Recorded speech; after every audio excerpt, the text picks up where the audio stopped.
Ya, Anda masih bersama kami di seputar Aceh. Pemirsa, pasca dibuka oleh Kapolda Aceh Irjen Pol Riu S. Jambak 5 Juli kemarin, sejumlah stan pameran Aceh Police Expo tahun 2018 milik polisi dan TNI ramai dikunjungi oleh pengunjung.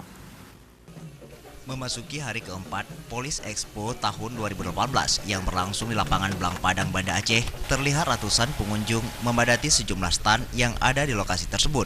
Namun, mereka yang datang berkunjung bukan hanya dari kota Banda Aceh, melainkan dari berbagai kabupaten kota yang ada di Provinsi Aceh.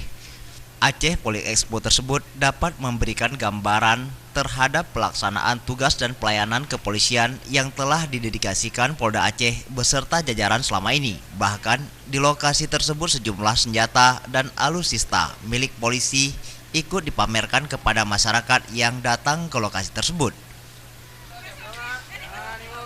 Aceh Police Expo 2018 yang diikuti Polres yang ada di seluruh kabupaten kota di Aceh, TNI, pemerintah daerah, serta pihak swasta ini menampilkan berbagai peralatan yang dimiliki Polri seperti senjata perang hingga kendaraan tempur.